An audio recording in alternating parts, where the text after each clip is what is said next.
그런즉 우리가 무슨 말을 하리요? 율법이 죄냐? 그럴 수 없느니라. 율법으로 말미암지 않고는 내가 죄를 알지 못하였으니 곧 율법이 탐내지 말라 하지 아니하였더라면 내가 탐심을 알지 못하였으리라.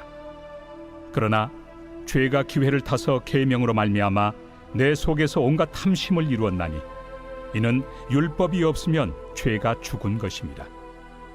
전에 율법을 깨닫지 못했을 때에는 내가 살았더니 계명이 이름에 죄는 살아나고 나는 죽었도다. 생명에 이르게 할 그 계명이 내게 대하여 도리어 사망에 이르게 하는 것이 되었도다. 죄가 기회를 타서 계명으로 말미암아 나를 속이고 그것으로 나를 죽였는지라. 이로 보건대 율법은 거룩하고 계명도 거룩하고 의로우며 선하도다. 그런즉 선한 것이 내게 사망이 되었느냐? 그럴 수 없느니라. 오직 죄가 죄로 드러나기 위하여 선한 그것으로 말미암아 나를 죽게 만들었으니 이는 계명으로 말미암아 죄로 심히 죄되게 하려 함이라. 가끔씩 뉴스를 보면 법을 악용해서 많은 사람들에게 피해를 주는 소위 엘리트 범죄에 대한 기사를 접할 때가 있습니다. 법을 어기는 것도 죄지만 법을 악용하여 많은 사람을 고통스럽게 하는 것 역시 죄라고 말할 수 있습니다. 본래 법은 한 사회의 시민을 보호하고 억울한 일을 당하지 않게 만든 것입니다. 하지만 사람들은 법을 만든 사람의 의도와 다르게 어떻게든 이를 이용해서 자신의 탐심을 채우려는 속성이 있습니다. 7절에서 바울 사도가 말하는 율법이 그와 같습니다. 율법이 죄 자체는 아닙니다. 오히려 율법은 죄가 무엇인지 우리에게 가르쳐 줍니다. 7절에서 바울 사도는 10계명의 말씀 중에 10번째 계명을 예로 들고 있습니다. 1에서 9계명과 달리 10번째 계명의 탐심은 마음에서 일어나는 것이기에 감추려면 얼마든지 감출 수 있는 법입니다. 그래서 이 계명을 예로 든 것 같습니다. 율법을 선하게 사용하면 내 삶의 중심에 죄가 있음을 알아차리고 하나님께 돌이킬 수 있습니다. 그러나 탐심은 눈에 잘 보이지 않기에 어떤 이들은 다른 9계명을 겉으로는 지키는 척하면서 탐심을 다른 형태로 채우는 일을 반복하게 됩니다. 그래서 계명을 지키는 것 자체가 자신의 탐심을 채우는 수단으로 변질이 되어 율법이 오히려 다른 사람을 정죄하고 나 스스로 죄를 짓는 수단이 되어버릴 수 있습니다. 이렇게 될 것이면 차라리 율법이 없을 때가 나았은지도 모르겠습니다. 최소한 율법이 없을 때는 죄가 무엇인지도 모르고 다른 일을 함부로 평가할 기준이 없기 때문입니다. 이를 가지고 자신의 죄는 감추고 남의 죄는 드러내는 공격무기로 사용이 되었습니다.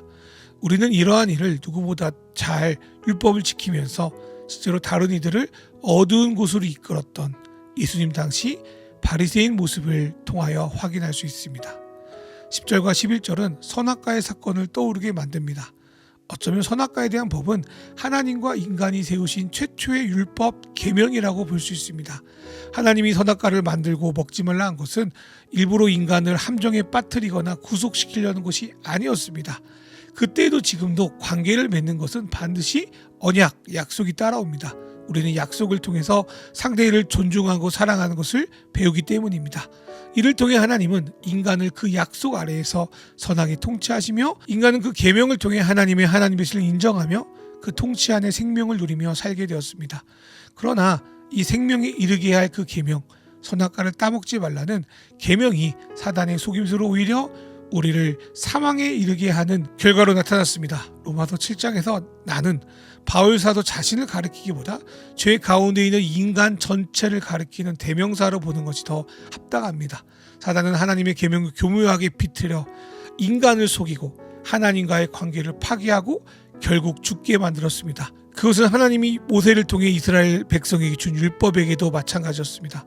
하나님이 율법을 주셨지만 이스라엘 역시 죄 가운데 있는 아담의 후손이었습니다. 결국 율법이 이들을 깨끗하게 하지 못했다는 것이 바울의 결론입니다. 구약을 보면 하나님은 율법을 지키지 않고 범죄한 이스라엘 백성을 책망하십니다. 반면 신약에서 예수님은 누구보다 율법을 잘 지키려고 애쓰지만 실제로는 율법의 참된 의미를 저버린 그 당시 서기관들과 바리새인들을 책망하셨습니다. 그렇기에 율법 자체가 사망 죄가 될 수 없습니다. 본래 율법은 선한 것입니다. 우리 상황에서 보자면 우리가 하나님을 사랑한다고 지키는 모든 것은 본래 선한 것입니다. 예배, 찬양, 기도, 말씀, 헌금 등은 원래 선한 것입니다. 그러나 그 죄가 그 선한 것을 이용하고 교묘하게 빗들어서 오히려 나에게 죽음을 일으킬 수 있습니다. 하나님의 복음이 율법처럼 받아들여져 우리 죄를 교묘하게 감추거나 죄를 강화시키기도 합니다. 가장 큰 문제는 이런 종교적인 포장이 덧씌워진 죄는 다른 사람뿐 아니라 나 자신을 속이기 쉽다는 겁니다. 죄는 본질적으로 내가 주인 되어 있는 상태를 말합니다. 내가 바라고 하는 것들의 중심에 하나님이 아닌 내가 주인 되어 있다면, 또 내가 하나님을 섬긴다고 하여 붙들고 지키고 있는 것들이 남을 비방하거나 나 자신을 병들게 하고 있다면, 우리 역시 로마서 7장에 나오는 나처럼 죄가 율법을 가지고 나를 속이고 있는지를 살펴봐야 합니다. 여러분의 삶은 누가 주인 되어 되십니까? 주님이 나의 주인 되어 주시면 우리를 살리시고 풍성하게 인도합니다. 내가 무엇을 많이 가지고 이루었나가 아니라 주님이 나의 삶의 주인이시기에 어떤 상황에도 자족하는 삶을 살아갈 수 있는 겁니다. 하지만 아무리 좋은 말씀과 습관, 규칙이 죄로 덧씌워져 있다면 10절의 말씀대로 생명에 이르게 할 그 계명이 오히려 나를 사망에 이르게 합니다. 오늘 말씀 묵상하며 내가 가지고 있는 믿음과 신앙이 율법 죄가 아니라 복음, 사랑 위에 서 있는지 우리 자신을 점검하며 진정한 복음으로 나아가는 시간 되었으면 좋겠습니다. 이 시간 주신 말씀 생각하며 기도로 나아갑니다.